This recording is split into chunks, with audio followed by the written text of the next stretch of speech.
Okay, so Mallorie and Rasit on 90 Day Fiancé. Season 12 have one of the most confusing storylines this season. And it's not just because of the show. It's because of what's happening outside the show right now. Here's what we know for sure. In late May 2026, a 90 Day Fiancé insider leaked actual wedding photos. Real photos. Implied these two got married back in September 2025. Then those photos got removed. Then at the end of June 2026, Rasit did a live stream where he literally denied having a wife. Multiple times, fans watched it happen. And now, most recently, Rasit is confirmed back in Turkey without Mallorie, posting only photos of himself. In one photo, he's driving a boat with no wedding ring on. His Instagram music, quote, "I'm still here." So, the wedding happened. Then the marriage fell apart. And that's before we even get to the prenup fight, the No KIDS Bombshell, and the Ex-Fling drama that was already happening on camera. Mallorie DeGrange is 29 years old. She's from Athens, Alabama, a small town in the northern part of the state. She works as a certified medical coder at the Bone and Joint Institute of Tennessee, has been since 2023. TLC officially describes her as, quote, "a wild southern force of nature." And that's basically how she describes herself too. In her own words on the show, Athens is, quote, "a little bit redneck." Well, kind of a lot of redneck. Her friends love, quote, "crazy things for fun," which, and I'm quoting again, involves a lot of drinking. So, this is a wild, fun-loving southern woman. Rasit Kebabci is also 29 years old, so they're the same age. He's from Marmaris, Turkey, which is a coastal city on the Turkish Mediterranean. TLC officially calls him, quote, "a dreamy boat captain." Rasit introduced himself on the show with a simple line, quote, "My name is Rasit.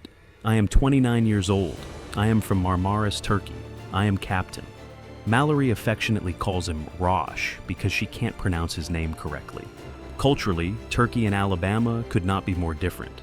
Rasit's family is traditional, Turkey is a majority Muslim country, and Mallorie's personal lifestyle, the drinking, the wild trips, doesn't exactly match what a traditional Turkish family would expect. 2 years ago, Mallorie went on a girls' trip to Greece, just her and her friends, doing what she calls crazy things for fun. While she was there, she matched with Rasit on a dating app. They hung out for the first time in Greece.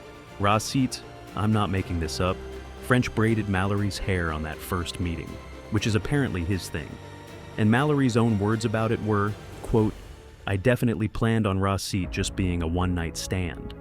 That was her plan, one-night stand, move on, continue the girls' trip, fly back to Alabama. But things didn't pan out that way.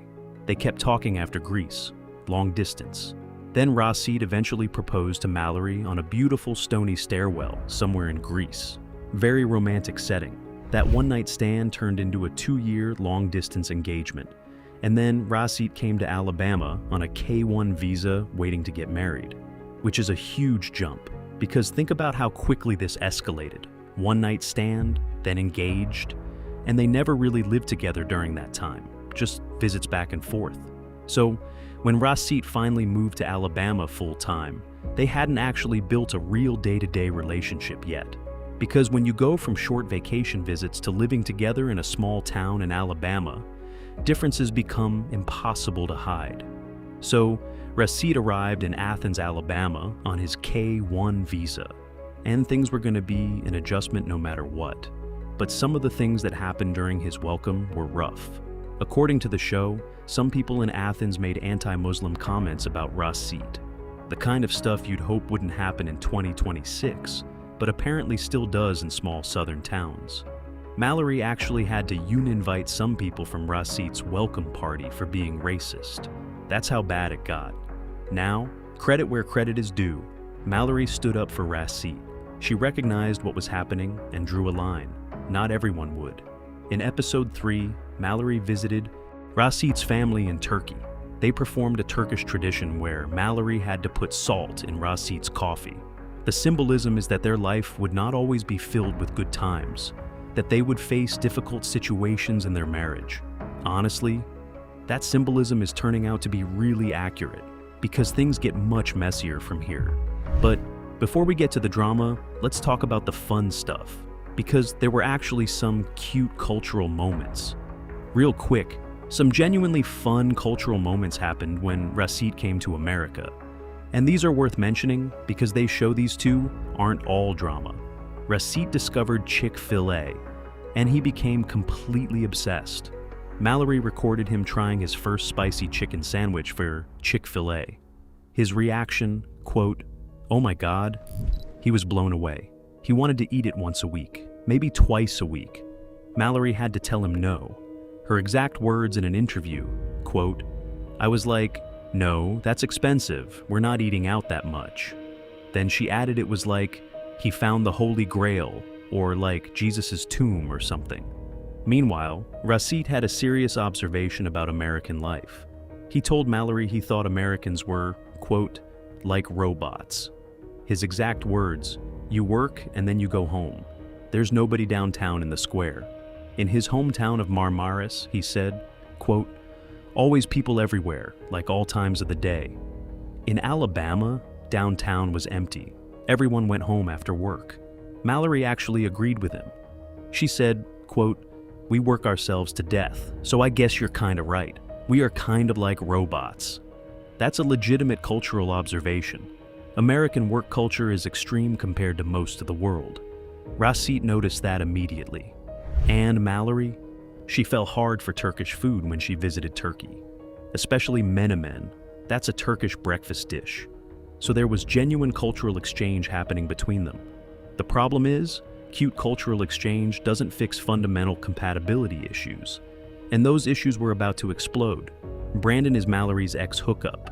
They used to be involved. Now, they say they're just friends. But Brandon is still very much in Mallorie's life. He hangs out with her. He's part of her friend group. He's basically ever present. And Rasit hates this. Rasit's exact take on the situation. In Turkey, a woman would never be friends with her ex. That's not an unreasonable position from his cultural perspective.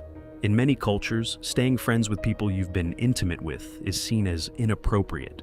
Mallorie's response has been basically, "My culture is different," which is technically true, but it doesn't really solve the problem that her fiancé is uncomfortable with her ex being a regular presence in her life.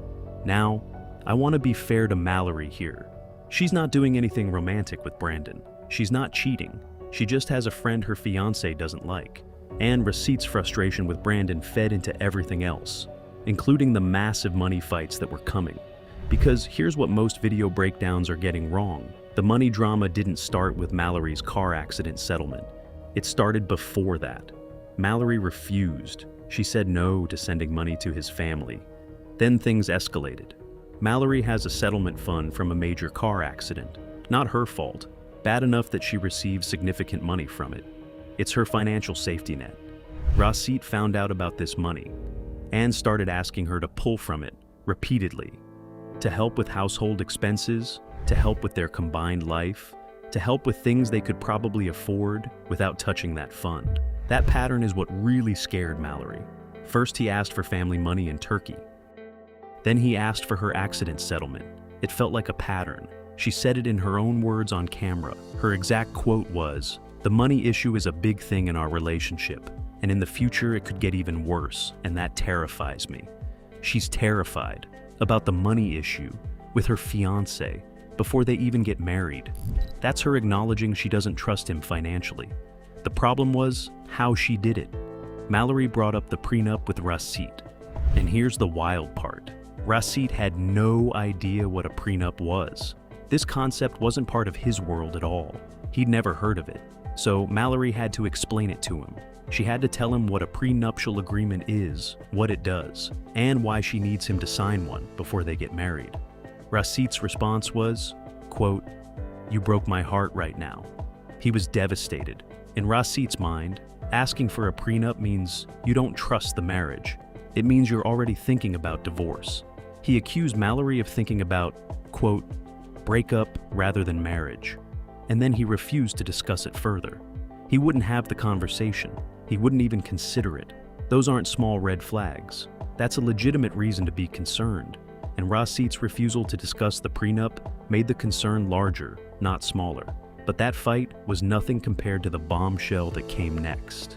At some point after arriving in America, Rasit admitted to Mallorie that he wanted to have kids, multiple kids. This was important to him. Building a family was part of his vision for marriage.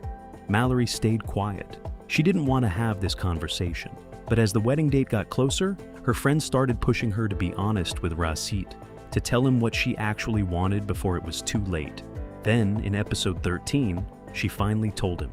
She doesn't want to have kids, ever. Full stop. Not one, not multiple, none.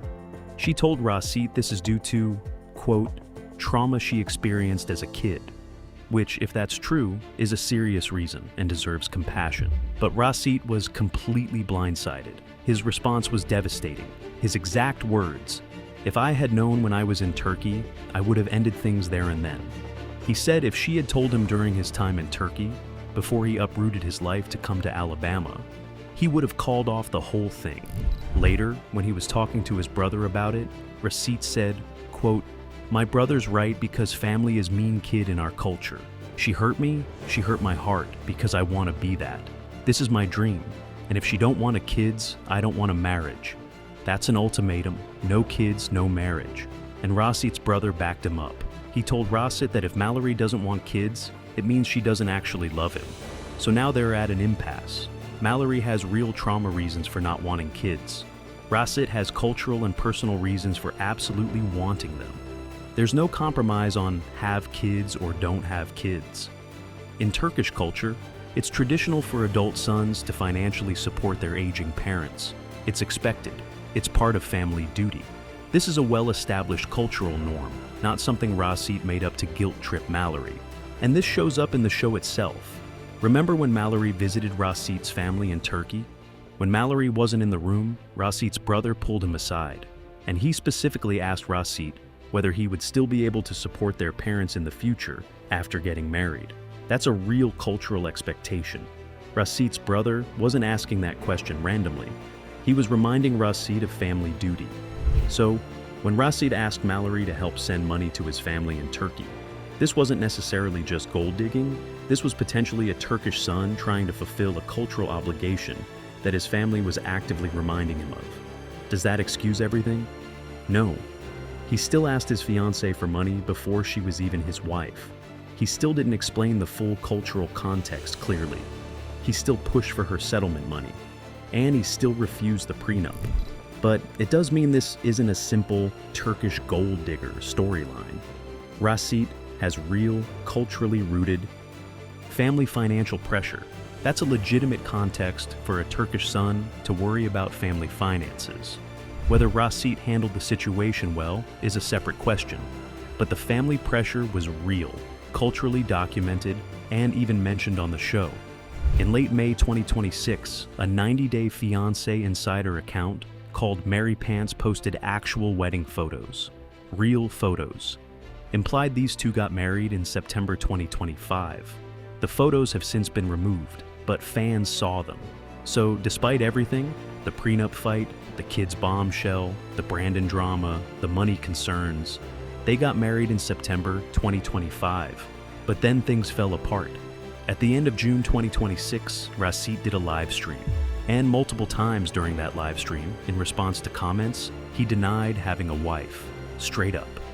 No wife. He's been posting only photos and videos of himself. No Mallorie, no wedding stuff. Just Rasit doing Rasit things in Turkey. So, the current situation looks like this. They got married in September 2025. Something broke between then and June 2026. Rasit went back to Turkey. He's publicly denying having a wife. And Mallorie has gone quiet. They're basically split. Whether it's officially divorced or just separated, we don't know yet. But the marriage isn't functioning.